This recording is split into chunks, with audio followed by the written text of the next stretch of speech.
bagi antum-antum sekalian, bagi para siswa, bagi para peserta lomba MTQ virtual ini, ayo kita gelorakan, kita semangatkan diri kita, tetangga kita, teman-teman kita untuk bangga menjadi penghafal Al-Quran. Tapi tentu yang harus kita ingat, menghafal Al-Quran, niat utamanya, niat yang paling utama adalah lillahi ta'ala. Jangan sampai menghafal Al-Quran karena ingin mendapat beasiswa. Menghafal Al-Quran biar bisa menjadi dokter, biar bisa gratis misalkan. Nah, itu barangkali yang nanti perlu diperbaiki di awal. Jadi menghafal Al-Quran nawa itu niat awalnya adalah lillahi ta'ala. Ketika kita menjalani itu dengan ikhlas, dengan semangat, insya Allah barokah, sedikit demi sedikit, itu pasti kita capai.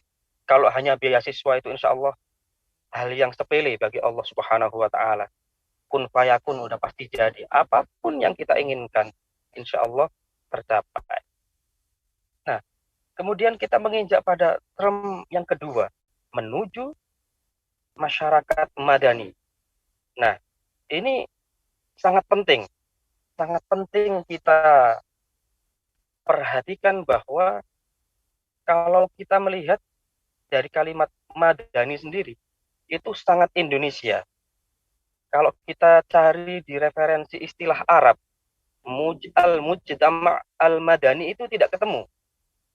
Masyarakat madani itu tidak ketemu. Yang ada adalah al-mujtama' al-islami. Masyarakat yang islami.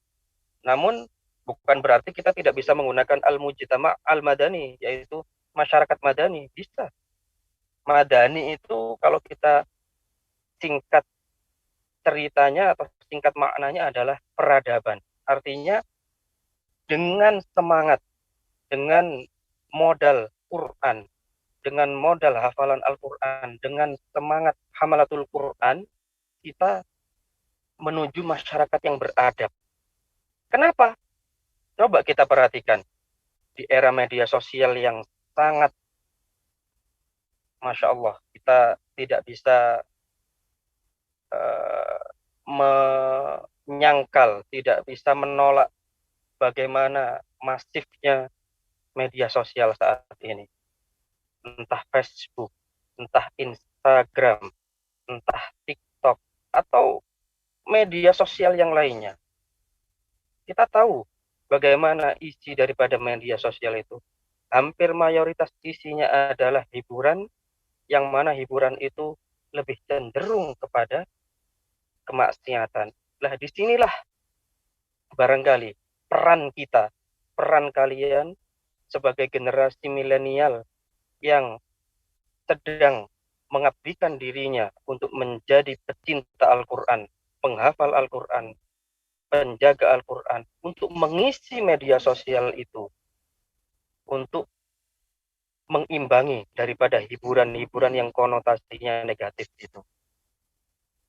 Terlebih kita melihat juga habit atau kebiasaan daripada netizen plus 62 kita ini, netizen Indonesia itu Masya Allah komentarnya. Jika tidak sepakat, jika tidak senang, itu wah pedes sekali komentarnya.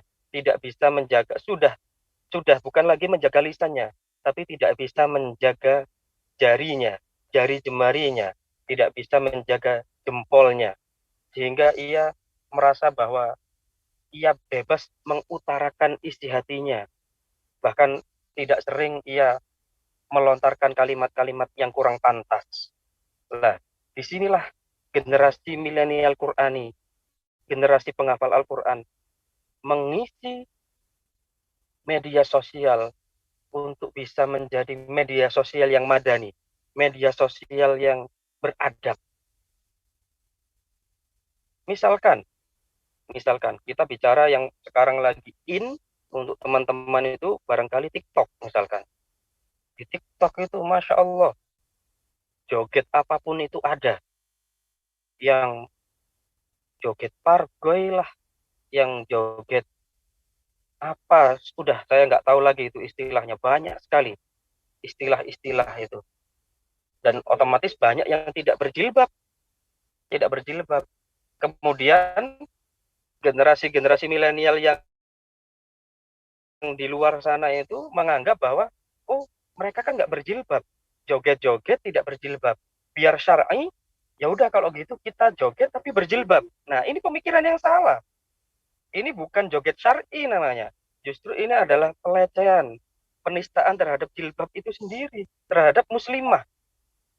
Kita gunakan media sosial itu, entah Facebook, entah Instagram, entah TikTok itu, untuk kita syiar, isi dengan mengaji. Tadi misalkan kayak Korik yang tadi itu, suaranya bagus, ngajinya bagus. Isi TikTok itu dengan ngaji, dengan murotal. Kita imbangi dengan itu. Atau bahkan kalau mau agak bergerak sendiri, sholawatan misalkan, bisa. Kayak dulu, Umi, pakai gerakan tangan misalkan. Atau sholawat-sholawat yang zaman dulu itu ada gerakan-gerakan. Kita isi dengan itu. Bukan dengan musik-musik yang dengan heartbeat itu, kemudian kita joget ikut-ikut mengisi media sosial itu dengan berjoget.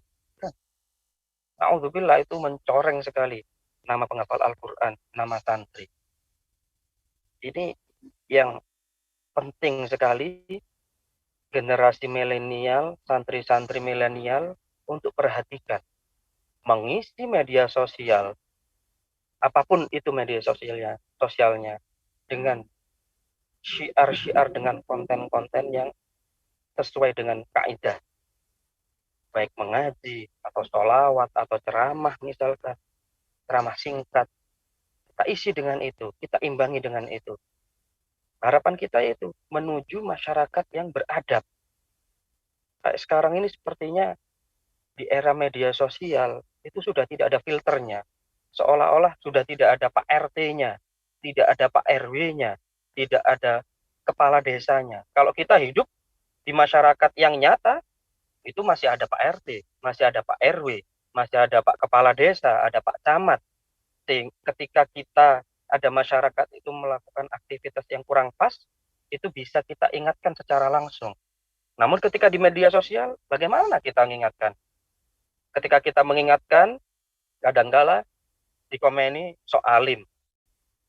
Misalkan, ngapain kamu komen? Padahal kamu komen menasihati, tapi kamu lihat, misalkan, biasanya gitu.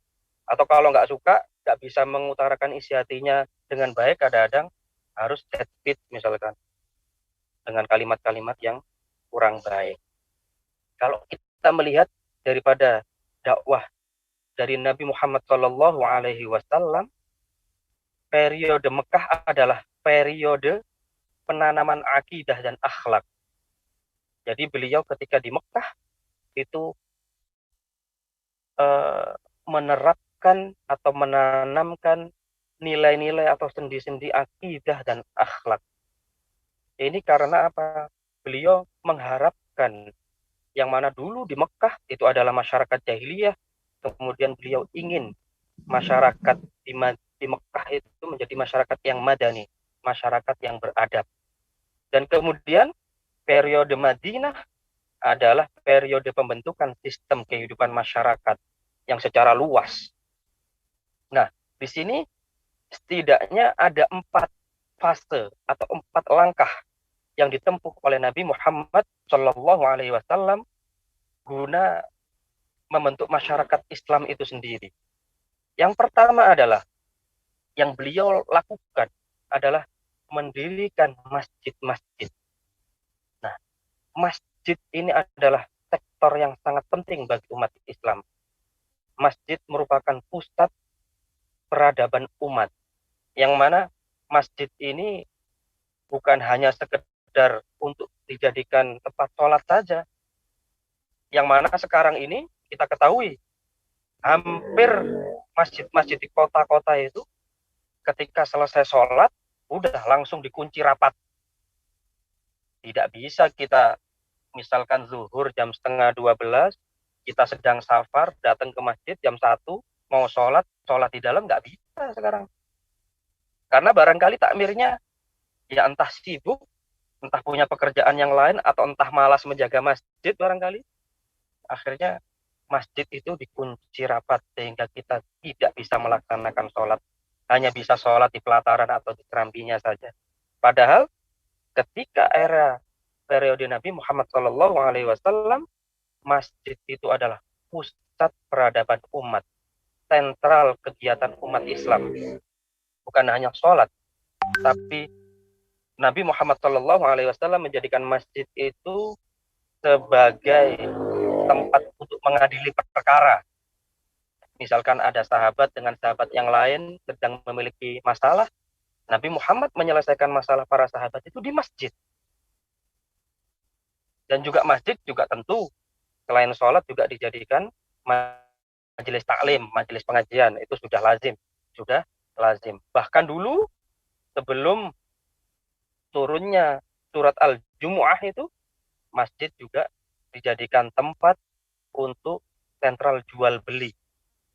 Nah, kemudian turunlah surat Jumu'ah itu ketika berlangsungnya sholat Jumat, namun para umat Islam, para sahabat, para pedagang itu masih melakukan perdagangannya, sehingga turunlah surat Al-Jumu'ah itu. Sehingga ketika dilaksanakannya sholat atau di masjid itu dilarang ada transaksi jual beli. Apabila ingin melaksanakan transaksi jual beli boleh, namun di pelataran atau di parkiran masjid. Maka inilah tugas kalian nanti ketika terjun di masyarakat, memperbaiki, membenahi sistem masjid yang ada sekarang. Nah, itu juga menjadi tugas saya. Kebetulan saya juga menjadi ketua takmir di salah satu masjid di Surabaya. Itu juga memiliki misi yang berat. Menjadikan masjid itu menjadi peradaban umat. Bagaimana caranya masjid itu bisa buka 24 jam. Full barangkali. Full AC dan juga full wifi. Sehingga anak-anak muda itu yang ingin ngopi, yang pengen cangkruan, itu mereka cangkruklah di masjid, gak apa-apa, daripada cangkruk di warkop. Sehingga ketika berkumandang azan, tentulah pasti mereka sholat. Masa ketika ada azan, ada sholat, mereka tetap main mabar, misalkan Mobile Legends, gak mungkin lah. Pasti mereka istirahat, kemudian melaksanakan sholat. Ini adalah langkah pertama yang dilakukan Nabiullah Muhammad SAW, menjadikan masyarakat itu menjadi masyarakat yang madani, masyarakat yang beradab. Ini adalah menjadi tali estafet untuk kalian semua ini, menjadi PR 10 tahun lagi barangkali. Kemudian langkah kedua yang ditempuh oleh Nabi Muhammad SAW adalah mempersatukan kelompok Ansor dan Muhajirin. Kaum Muhajirin adalah kaum pendatang, kaum Ansor adalah kaum penduduk setempat. Nah, sudah lazim bahwa biasanya penduduk setempat itu biasanya tidak selalu terbuka dengan kaum Muhajirin, orang-orang pendatang. Biasanya kenapa masjid itu biasanya ditutup karena kadang-kadang ada orang yang suka tidur di dalam masjid barangkali. Nah, ini bisa dikatakan ini Muhajirin. Nah, kaum Ansornya kurang senang melihat orang-orang yang suka tidur di masjid misalkan. Nah, ini menjadi PR bagi kalian barangkali nanti, PR kita semua. Menyediakan tempat barangkali di serambi atau tempat tidur untuk para musafir barangkali.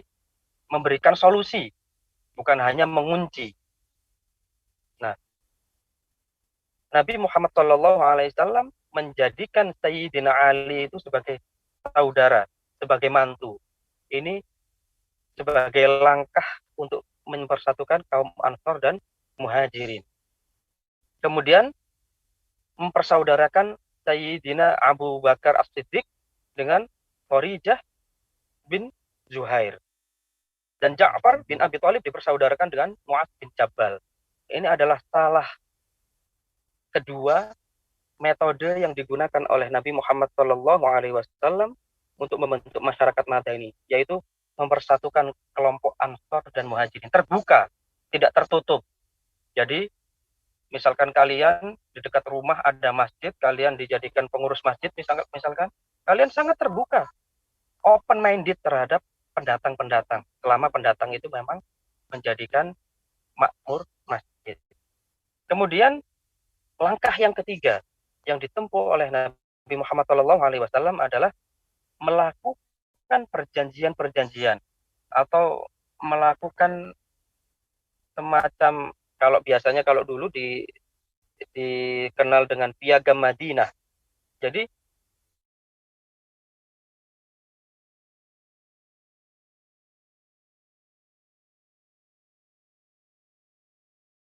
melakukan perjanjian saling membantu. Jadi tidak eksklusif. Seperti saat ini di Lumajang kemarin itu terjadi erupsi Gunung Merapi, Gunung Semeru misalkan. Tentu di sana tidak hanya orang Muslim saja, ada orang Kristen, ada orang Kejawennya, ada orang Hindunya. Nah, disinilah kita turun ikut serta untuk membantu dalam rangka membentuk masyarakat madani ini, kaum yang beradab, tidak tidak eksklusif hanya membantu kaum muslimin saja. Pada saat itu Nabi Muhammad SAW membantu orang-orang Yahudi, orang-orang Bani Nazir dan Quraidah, dan bangsa Arab yang masih pagan. Masih pagan itu masih menyembah berhala. Rasulullah membantu jika mereka membutuhkan bantuan. Jadi tidak eksklusif hanya membantu, hanya memikirkan orang-orang Islam saja. Karena itu Nabi mempersatukan mereka dalam satu masyarakat yang terlindungi sehingga mereka merasa nyaman, mereka merasa aman, merasa tentram dengan perjanjian yang disebut dengan perjanjian Piagam Madinah itu. Kemudian yang keempat, Nabi Muhammad SAW meletakkan dasar-dasar politik, ekonomi, dan sosial itu untuk dalam rangka menuju masyarakat madani. Jadi Nabi Muhammad SAW tidak menjadikan dasar politiknya itu sebagai kalau yang kita sebut dengan khilafah itu misalkan. Kalau seperti yang di Indonesia ini, Pancasila itu sudah paling cocok, sudah paling pas. Karena seluruh elemen masyarakat, seluruh elemen umat itu sudah terpenuhi. Jadi tidak eksklusif. Inilah 4 hal yang dilakukan oleh Nabi Muhammad SAW menuju masyarakat yang beradab. Wabil khusus kalau zaman dahulu itu hampir seluruh sahabat Nabi itu tentu hafal Quran. Hafal Quran. Meskipun tidak seluruhnya memang hafal Quran 30 juz. Ada yang 15, ada yang hanya 10. Namun mereka memiliki modal di dalam hatinya menjadi penghafal Al-Quran, yang mana dengan dasar Al-Quran itu untuk menjadikan Al-Quran membumi kepada masyarakat, sehingga masyarakat itu merasakan hadirnya Al-Quran. Tidak eksklusif, tidak hanya memikirkan umat Islam saja. Dan yang paling akhir, di sini ada satu ayat yang bisa kita pegang, yaitu di surat An-Nisa, ayat 86. A'udzubillahi minasyaitonirrajim. Bismillahirrahmanirrahim. Wa idza hayyitum bi tahiyyatin fahayyu bi ahsana minha aw rudduha. Innallaha kana ala kulli syai'in hasiba. Yang maknanya, apabila kamu diberikan suatu penghormatan dari seseorang, maka balaslah penghormatan itu dengan penghormatan yang lebih baik. Atau jika kamu tidak bisa, maka balaslah penghormatan itu dengan penghormatan yang sepadan, yang setimpal dengannya. Sungguh Allah memperhitungkan segala sesuatu yang kita lakukan. Ini menunjukkan bahwa kita, umat Islam, dengan modal Al-Quran ini adalah orang-orang yang beradab, orang-orang yang mengerti bagaimana menghormati orang lain. Sehingga ketika kita barangkali kalau ada teman kita yang memberikan satu buah permen, maka someday ketika kita punya permen juga, kita bisa memberikan teman itu, berbagi dengan teman itu barangkali 2 permen. Apabila kalian cuma hanya punya 2 permen, maka bisa membaginya satu-satu. Inilah salah satu barangkali contoh kecil menjadi modal kita untuk bisa menjadi generasi milenial penghafal Al-Quran, yang mana kelak kita bisa membentuk masyarakat madani. Bukan hanya masyarakat madani di dunia nyata, namun juga di media sosial. Barangkali ini pengantar yang bisa kami sampaikan. Nah, saya buka sesi pertanyaan dari kalian. Barangkali ada yang mau disampaikan atau ada yang mau ditanyakan tentang generasi milenial penghafal Al-Quran atau generasi atau masyarakat madaninya. Monggo.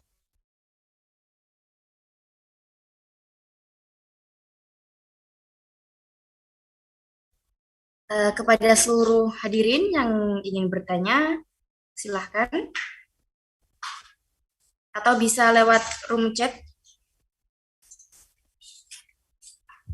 Oke, monggo.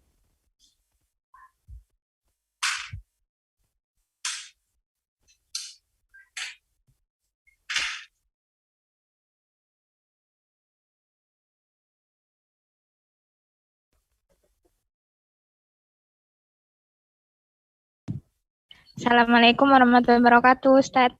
Waalaikumsalam warahmatullahi wabarakatuh. Nama saya Dwi dari Sumeneb. Saya izin bertanya, Ustadz, bagaimana cara menjaga keistiqomahan dalam menghafal Al-Quran? Karena sekarang saya sedang proses menghafal Al-Quran, Ustadz. Sudah, itu aja pertanyaannya. Okay. Bagaimana cara menjaga hati agar kita bisa istiqomah? Nah, istiqomah ini adalah perkara yang paling susah. Bahkan Nabi Muhammad SAW saja, yang seorang nabi, yang seorang rasul, manusia yang paling mulia, itu masih diingatkan di beberapa ayat itu tentang perihal istiqomah itu. Ini artinya adalah menunjukkan bahwa istiqomah ini memang hal yang paling susah untuk kita lakukan. Barangkali kalau kita menghafal Al-Quran misalkan, seminggu semangat, belum tentu minggu depan masih semangat. Karena hati kita ini yazid wa yanqus. Kadang oke semangatnya, kadang-kadang down. Kadang-kadang mungkin ada baper sama temannya sehingga hatinya nggak mood, sehingga nggak enak ngaji. Nah, salah satu yang bisa kita lakukan agar kita ini bisa istiqomah, yaitu ada salah satu ayat itu, ya ayyuhalladzina amanu taqullaha wa kunu ma'as shadiqin. Hai orang-orang yang beriman, bertakwalah kalian kepada Allah dan bertemanlah kalian dengan orang-orang yang baik. Nah, ini adalah salah satu cara kita untuk bisa istiqomah. Maka menghafal Al-Quran itu salah satu tipsnya adalah kita mencari partner. Jadi nggak bisa kita menghafal Al-Quran itu nggak punya partner. Misalkan punya partner satu atau dua. Misalkan sama-sama juz 2 misalkan. Ayo kita saling lomba. Kalau dia misalkan satu hari bisa hafal satu halaman. Nah, kamu juga harus bisa bagaimana caranya bisa satu halaman. Kemudian besok dia 2 halaman. Nah, otomatis kamu juga iri ingin 2 halaman. Nah, dengan adanya di jiwa kompetisi ini, insya Allah bisa menjaga istiqomah kita agar kita ini tidak gampang down dalam menghafalkan Al-Quran. Apalagi menghafalkan Al-Quran ya tentu lama dan banyak, dan ada ayat-ayat tertentu, halaman-halaman tertentu itu yang ayatnya susah. Barangkali itu yang bisa kita lakukan, mencari partner, mencari teman. Yang tadi ada yang tanya bagaimana bisa tahajud misalkan, ya sama kayak gitu. Misalkan kalau tinggal di pondok misalkan, cari teman yang sama-sama rajin tahajud. Jangan cari teman yang suka tidur, nggak bakal bangun gitu. Cari teman, ayo janjian, bangun jam berapa, jam 2 misalkan. Atau biasanya di sekolah-sekolah tertentu itu ada morning call misalkan, jam 3 itu sudah dibangunkan oleh sekolahnya misalkan. Itu salah satu upaya kita.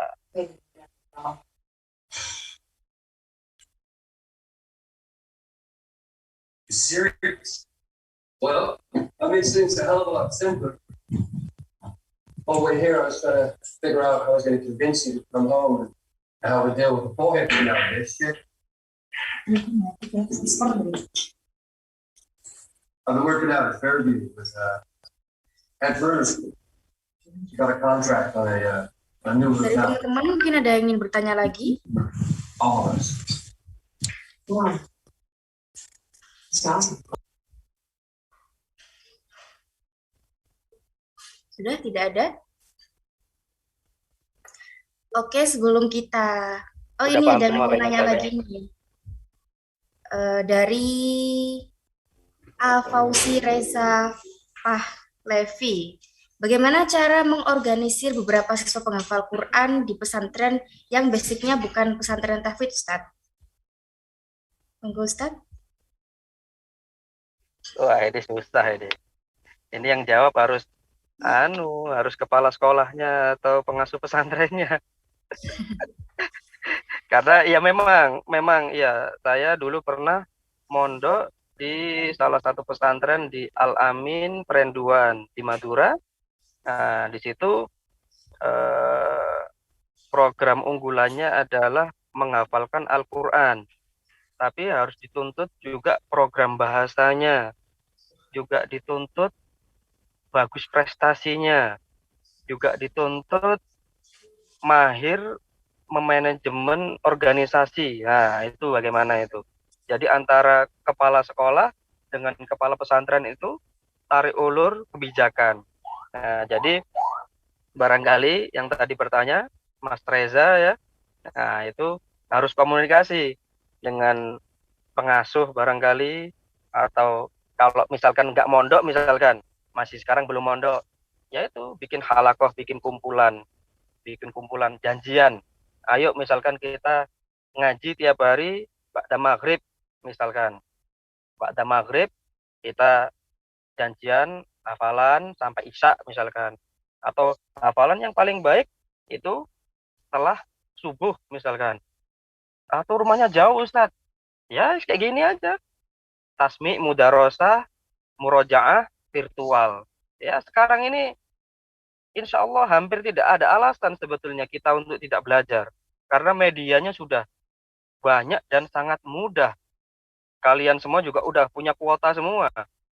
Kalau suruh main game itu insya Allah bisa semuanya. Suruh lihat YouTube konten-konten prank bisa semuanya. Tapi kalau lihat konten ceramah misalkan, nah belum tentu menarik bagi kalian. Jadi sekarang insya Allah medianya sudah banyak, sudah mudah, maka tinggal kalian bagaimana bisa janjian koordinasi dengan sesama teman untuk sama-sama saling menyemangati. Kemudian ini tadi ada yang bertanya, bagaimana tipsnya? Saya ini tipe anak yang mudah hafal apa mudah lupa ya. Jadi apa namanya, mudah hafal apa mudah cepat lama hafal mudah lupa, atau mudah hafal mudah lupa. Nah, ini adalah kita harus paham diri kita memang. Kalau tadi udah paham, saya adalah orang yang mudah hafal tapi mudah lupa. Nah, tentu di situ harus ditambah jam terbangnya untuk mengulang-ulang hafalannya. Kalau kita punya teman misalkan, dia baru baca 2 kali, 3 kali, sudah hafal, kemudian dia nggak lupa-lupa. Nah, kita jangan tiru metode dia. Kita punya santri, misalkan, ngulang 10 kali, sudah hafal dan lancar. Tapi ada yang sampai diulang 100 kali. Belum hafal juga, apalagi lancar. Terus bagaimana Ustaz? Ya tambah lagi. 110 barangkali, 120 barangkali. Ya, itu. Udah Ustaz, udah 120, belum hafal. Belum lancar juga. Tambah 150. Belum juga. Kayaknya gak bakat menghafalkan Al-Quran. Nah, itu bercanda ya. Insya Allah lah. Insya Allah.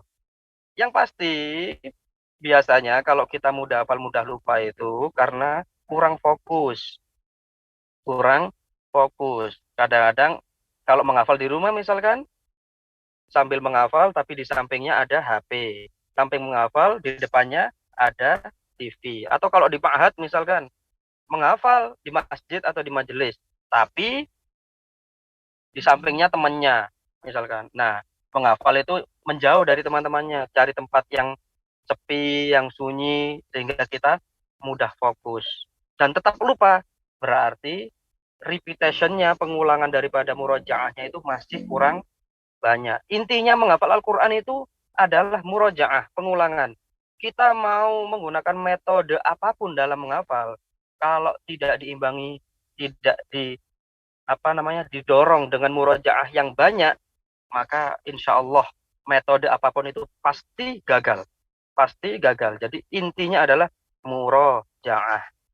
Nah, itu. Ada lagi tadi?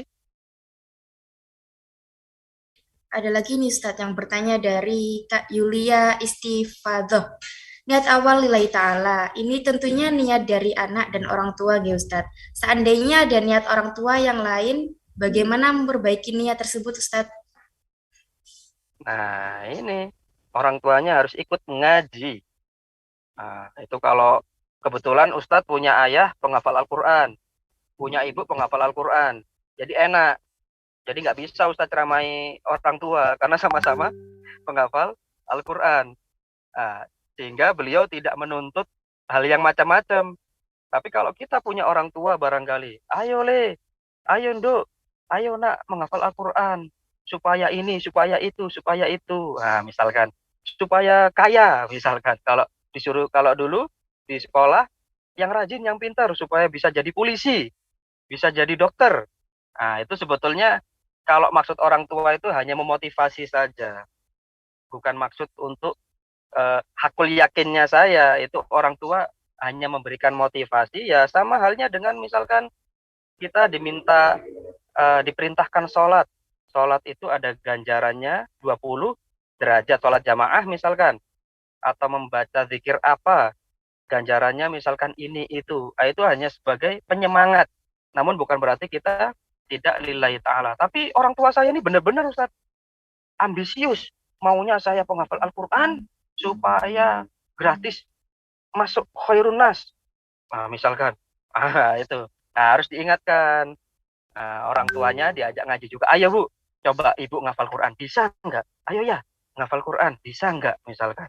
Oh iya, Nduk. Iya, Nak. Ternyata susah ya.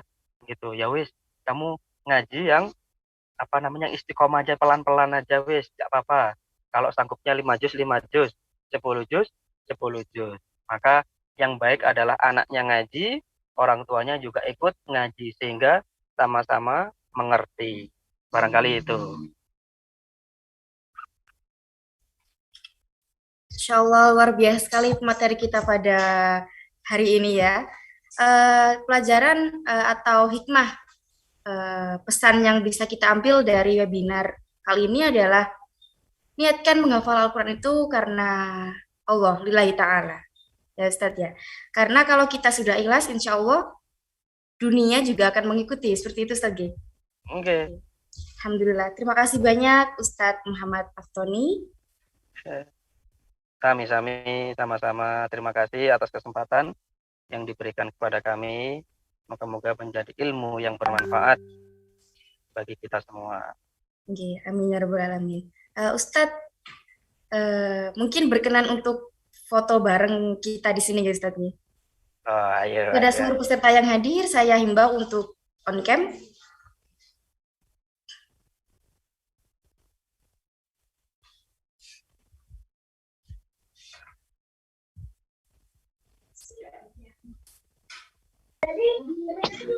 Sudah on cam semua?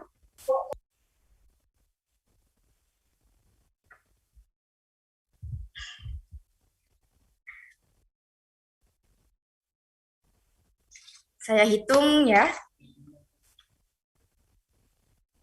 1, 2, 3. Kok nggak terasa? Lagi. Ayo 1, lagi. 2, 3. Masya Allah, jazakumullah khairan Ustadz. Ya, sama-sama.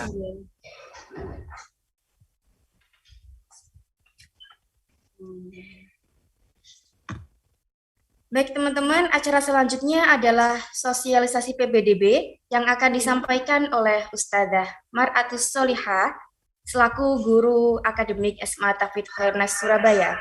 Kepada beliau saya persilahkan.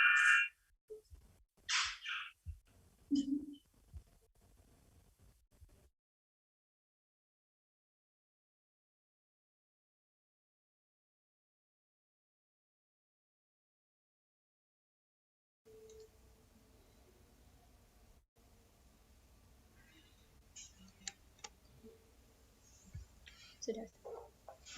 Assalamualaikum warahmatullahi wabarakatuh. Waalaikumsalam warahmatullahi wabarakatuh. Baik, terima kasih kepada moderator yang telah memberikan kesempatan saya untuk menyampaikan sedikit tentang SMA Tauhid Khairnas. Yang saya hormati Ustadz Muhammad Nahdi Fahmi MPD selaku Kepala Sekolah SMA Tauhid Khairnas Surabaya, para Dewan Guru, Mudabir-Mudabiroh, serta seluruh peserta virtual open house dan lomba MTQ yang telah hadir pada kesempatan kali ini. Baik, pada kesempatan ini saya akan memaparkan tentang SMA Tauhid Khairnas dan beasiswa yang senilai 2 miliar seperti yang ada di pamfletnya begitu nggih. Sebelumnya mohon izin perkenalkan saya Ustadzah Mar'atus Solihah selaku guru akademik yang biasa follow up di PPDB. Bunda-bunda yang hadir di sini nggih. SMA Tauhid Khairnas secara umum memiliki 2 jurusan, yakni jurusan Ilmu Pengetahuan Alam dan jurusan Ilmu Pengetahuan Sosial. Namun untuk kurikulumnya sendiri, pada tahun pertama para santri difokuskan pada jurusan tahfidz, artinya porsi belajarnya, jam belajarnya lebih banyak pada tahfidznya karena kami memiliki target di tahun pertama para santri dapat menghafal sebanyak 10 juz, begitu. Di tahun kedua dan tahun ketiga, artinya kelas 11 dan kelas 12, para santri sudah diperkenankan untuk memilih jurusan berdasarkan keinginan mereka, student willingness, begitu ya. Jadi para santri diperkenankan untuk memilih 3 jurusan, apa saja itu? Yakni yang pertama jurusan akademik, jurusan tahfidz, dan jurusan kitab. Pada jurusan akademik, para santri selain mendapatkan mapel dari Diknas, para santri akan mendapatkan pembelajaran tambahan, yakni berupa persiapan tes UTBK, materi-materi seputar tes UTBK, dan selain itu mereka juga akan mendapatkan tryout rutin bulanan yang diselenggarakan oleh Ruang Guru. Kita sudah bekerja sama dengan Ruang Guru, jadi mereka setiap bulan akan diikutkan tryout guna melihat apa? Melihat berapa skor yang mereka peroleh dan kira-kira santri ini bisa masuk di perguruan tinggi mana gitu. Di jurusan kitab, para santri akan mendapatkan porsi lebih banyak di mata pelajaran kitab, yakni seperti ilmu alat, ilmu nahwu, ilmu syaraf, terus kemudian balaghah, mufradat, praktik membaca kitab kuning, dan lain sebagainya. Dan kita menggunakan standar Test of Arabic Language yang biasa disebut dengan TOEFL. Kemudian di jurusan tahfidz, para santri difokuskan untuk merampungkan atau menyelesaikan hafalannya. Kami memiliki target yang di jurusan tahfidz, para santri bisa menghafal sebanyak 30 juz. Syukur-syukur bisa mutkin begitu. Kemudian beberapa fasilitas dan keunggulan santri yang belajar di SMA Tauhid Khairnas, yakni adanya pengembangan bahasa Inggris TOEFL dan pengembangan bahasa Arab TOEFL. Santri wajib bermukim di asrama boarding school, sehingga dengan sistem boarding school ini santri bisa lebih mandiri. Oke. Terus kemudian tersedia laboratorium komputer, sport center, ruang kelas ber-AC agar santri merasa nyaman saat belajar, tempat tidur yang nyaman, lingkungan yang bersih karena kami menerapkan sistem 5R, yakni ringkas, rapi, resik, rawat, dan rajin. Yang sistem ini mungkin tidak semua pesantren menerapkan begitu nggih. Terus kemudian santri juga kalau mencuci menggunakan mesin cuci nggih, ayah bunda dan adik-adik yang sudah mendaftarkan diri, jangan khawatir karena nanti kalian mencucinya menggunakan mesin cuci begitu. Adanya kontrol dalam semua aktivitas santri. Nah, ini ada kontrol untuk semua aktivitas santri seperti jamaah sholat qiyamul lail, sholat wajib berjamaah, tasmi subuh, duha, asar, dan malam, terus kemudian zikir pagi dan sore, dan kajian kitab begitu. Nah, biar santri ini tidak boring, kami juga menyediakan beberapa refreshing sekaligus mengasah kemampuan santri di bidang non-akademik.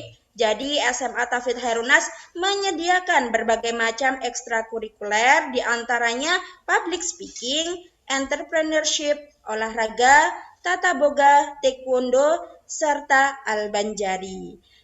Kemudian lanjut ke beberapa prestasi santri SMA Tauhid Khairun Nas. Alhamdulillah, SMA Tauhid Khairun Nas ini kami juga mengikutkan beberapa santri untuk mengikuti lomba, dan alhamdulillah mereka juga memenangkan lomba tersebut.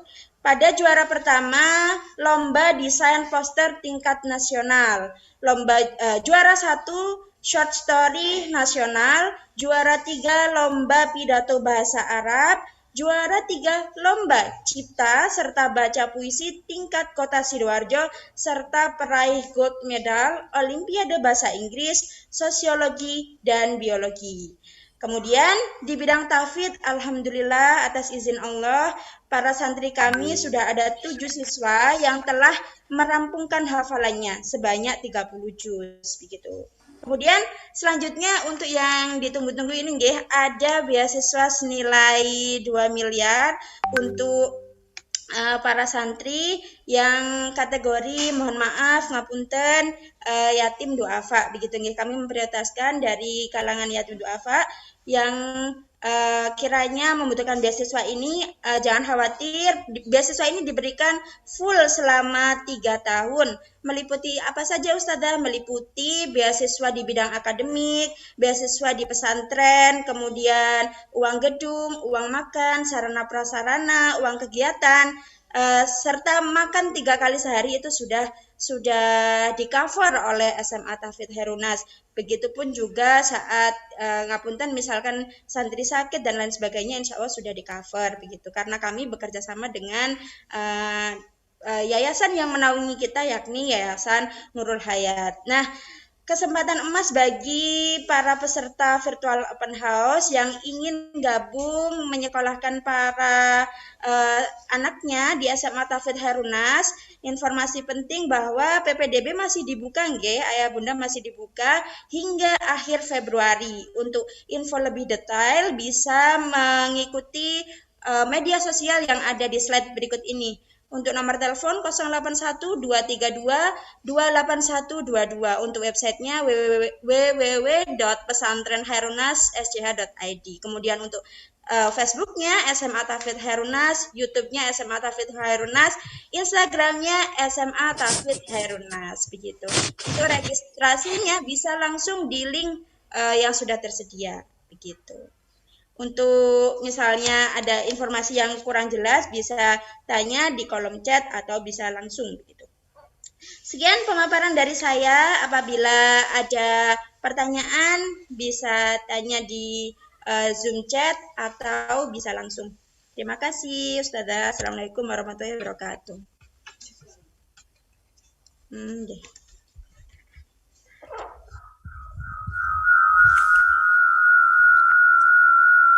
Mungkin ada yang mau bertanya, Bunda atau adik-adik? Saya, Ustazah. Siapa ini? Oh, Kak Vira ya. Monggo Kak Vira.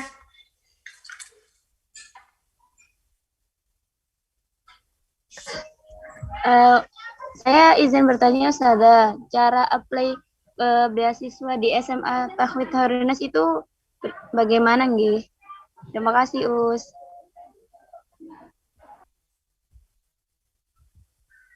Monggo sudah Ara. Baik, terima kasih untuk Kak Vira.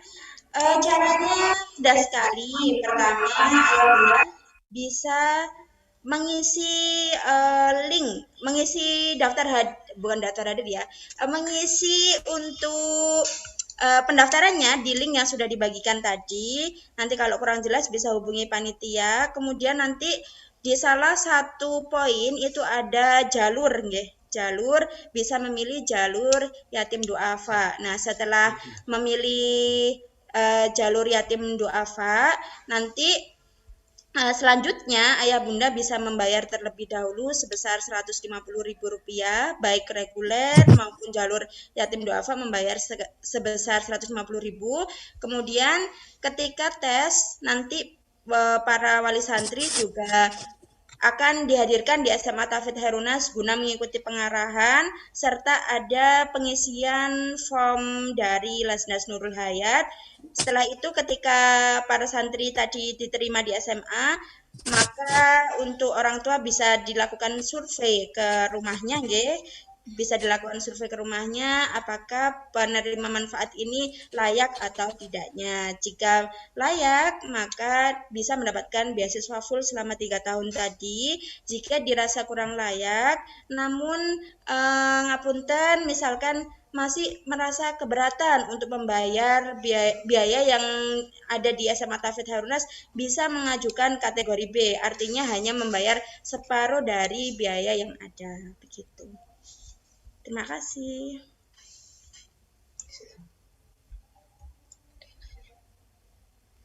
Oke, selanjutnya ada lagi metode tes masuk nanti seperti apa nggih Us? Secara online atau offline? Nggih, sami-sami Kak Vira. Ini dari Bunda Yulia Istifadah nggih. Nggih Bunda.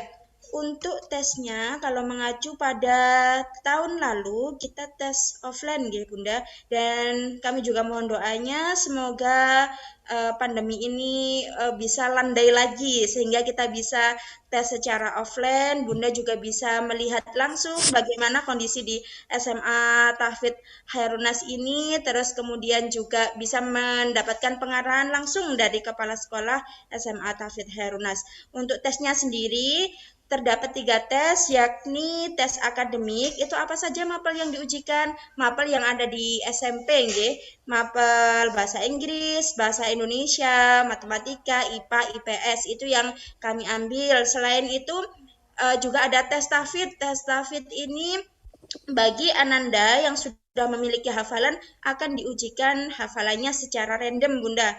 Nah, bagi yang tidak ada, maka tesnya cukup membaca Al-Quran, begitu. Terus kemudian yang terakhir ada tes wawancara. Tes wawancara itu nanti dari guru SMA akan mewawancarai wali santri juga santrinya. Maksudnya ini kita mengikat komitmen G, Bunda, karena kita boarding school, jadi ada beberapa target-target yang ingin kita penuhi, maka ada komitmen di tes wawancara tersebut, begitu. Baik, selanjutnya beasiswanya full berarti hanya untuk yatim ya Kak? Oh nggih, beasiswa full ini untuk adik-adik yang dari yatim maupun duafa. Jadi bukan hanya yatim tapi juga dari keluarga duafa, begitu. Selanjutnya ada informasi pesantren Tauhid Harunas Madiun, nggih. Nanti bisa chat panitia. Kami selain SMA Tauhid Harunas juga ada beberapa SMP Harus Madiun, Tuban, Malang, Madura, dan juga SD yang ada di Surabaya. Namun untuk SMA-nya hanya di SMA Surabaya, begitu. Nanti untuk info Tauhid Harunas Madiun bisa menghubungi panitia, nggih. Nanti kami kirimkan linknya.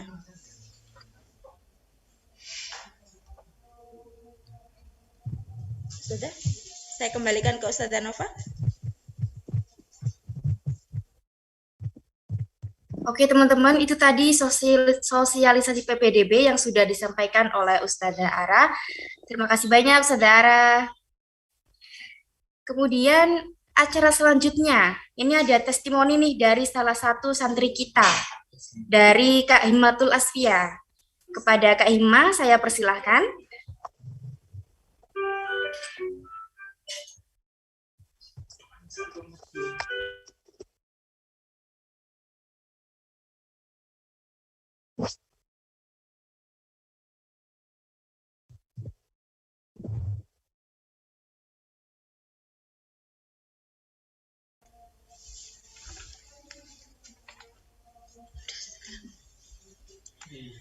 Assalamualaikum warahmatullahi wabarakatuh. Terima kasih atas kesempatan yang telah diberikan. Perkenalkan, nama saya Himatul Asfiyah dari kelas 12 IPS SMA Tafidh Khairunnas Surabaya. Saya merasa sangat beruntung menjadi salah satu siswa yang mendapatkan beasiswa full selama 3 tahun. Atas kesempatan ini, saya merasa harus menggunakan dengan baik dan tentunya harus amanah. Atas bimbingan Ustadzah dan kegiatan serta fasilitas yang menunjang, alhamdulillah dengan izin Allah, saya berhasil menyelesaikan hafalan 30 juz saya pada bulan April 2021 lalu. Selain itu, atas bimbingan Ustadz dan Ustazah di bidang akademik, mampu menghantarkan saya mendapatkan gold medal pada Olimpiade Bahasa Inggris dan Sosiologi. Terima kasih SMA Tafidh Khairunnas dan terima kasih Nurul Hayat yang telah membantu saya dan kedua orang tua saya. Sekian testimoni dari saya. Wassalamualaikum warahmatullahi wabarakatuh.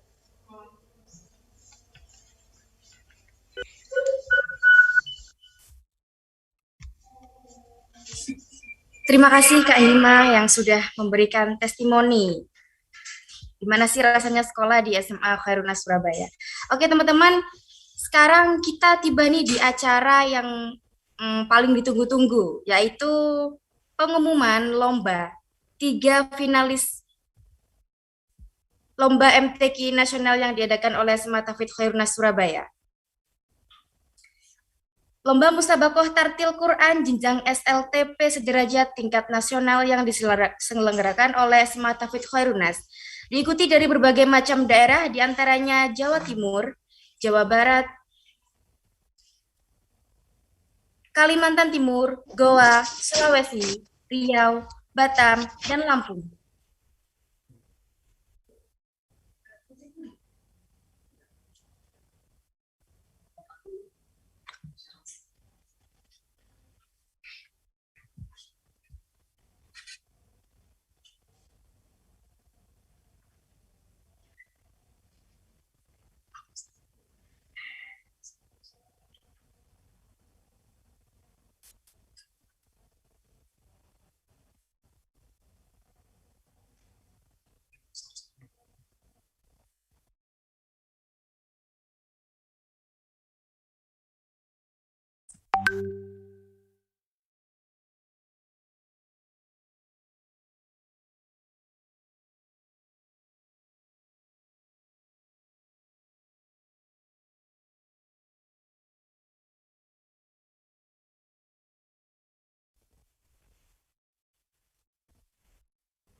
Mampu dua kelapa. Oke. Kok gak ada apa kok.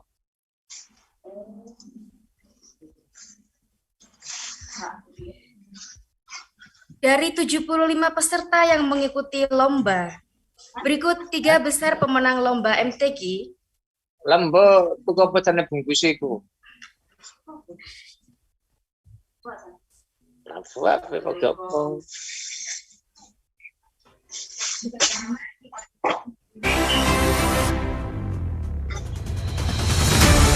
Ulang ya. Lomba Musabaqah Tartil Quran jenjang SLTP sederajat tingkat nasional yang diselenggarakan oleh SMA Tafidh Khairunnas Surabaya diikuti dari berbagai macam daerah, diantaranya Jawa Timur, Jawa Barat, Kalimantan Timur, Goa, Sulawesi, Riau, Batam, dan Lampung. Dari 75 peserta yang mengikuti lomba, berikut 3 besar pemenang lomba MTQ. Apaan sehari nanda abone ada ya.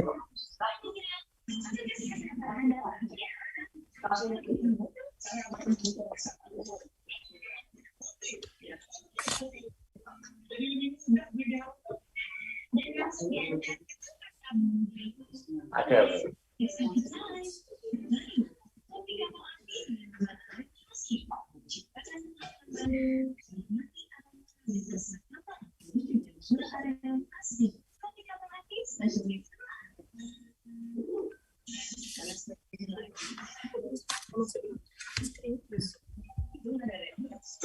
Sayang saya. Telepon ini. Sekarang makan kan? Kasih kita.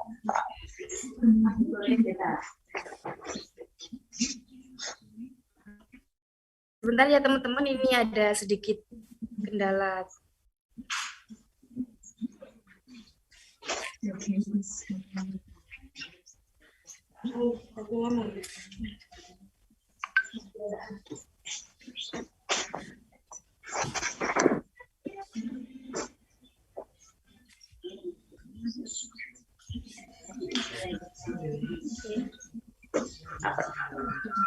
Sudah, tolong diawasin.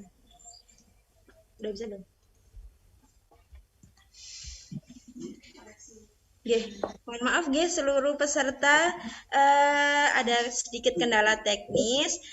Untuk itu kira-kira siapa ya peserta yang akan lolos pada juara 3 besar lomba MTQ yang diselenggarakan oleh SMA Tauhid Hairunaz Surabaya?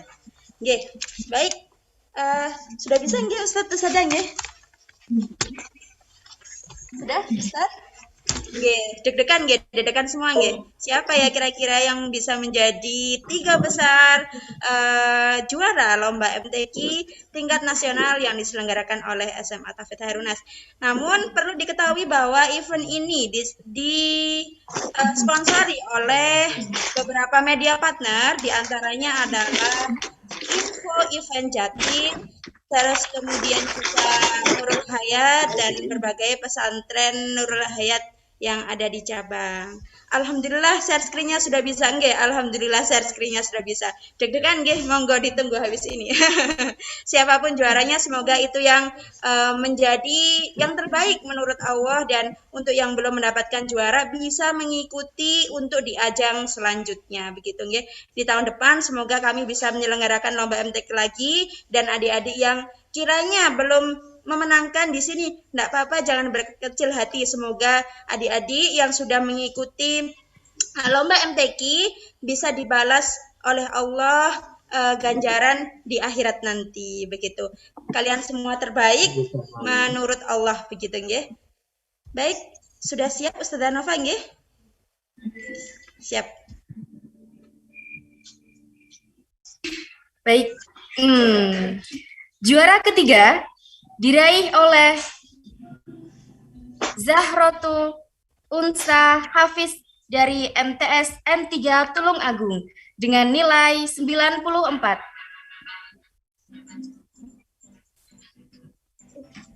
Juara kedua diraih oleh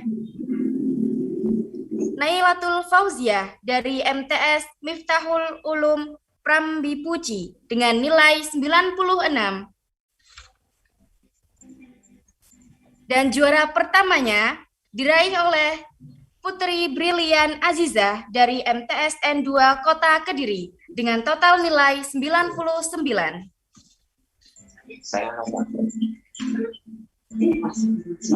Baik, kepada para pemenang nanti insya Allah akan dihubungi oleh panitia.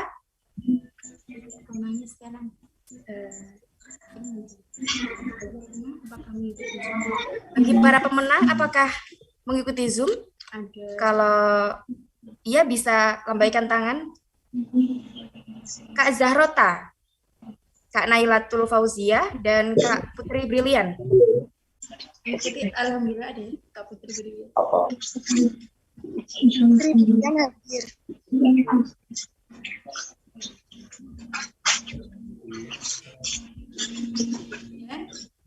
Zahrota, ada Zahrota. Ya. Zahrota.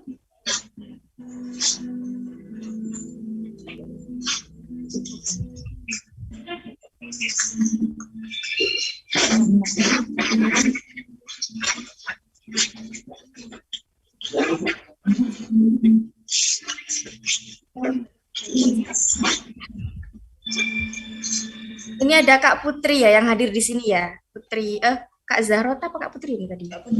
Oh, Kak Putri Brilian.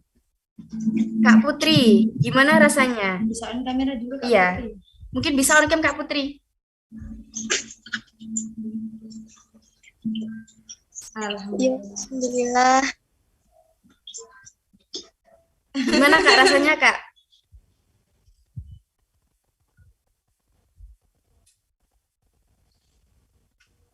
Ya, alhamdulillah Kak. Nggak nyangka banget.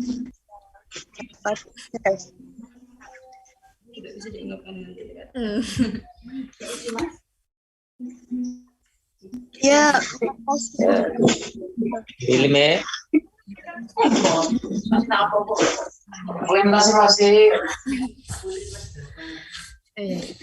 Kak Putri, Kak Putri. Kak Putri kelas berapa Kak?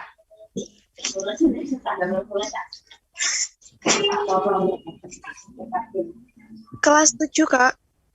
Oh, kelas 7. Ya. Dari Kediri ya?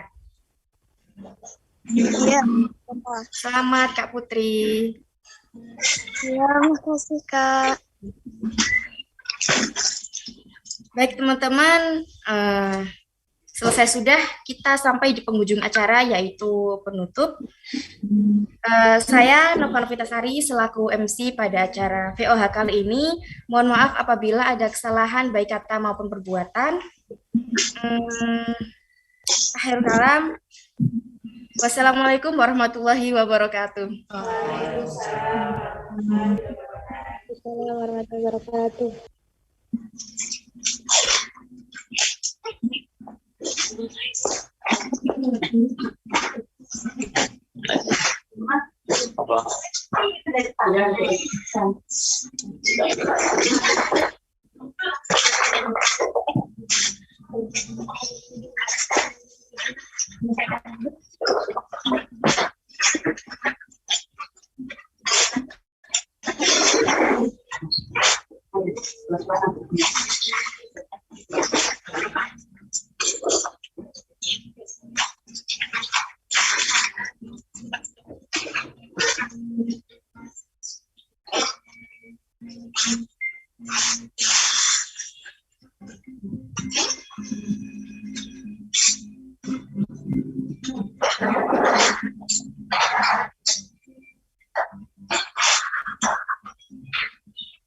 Tarik saya.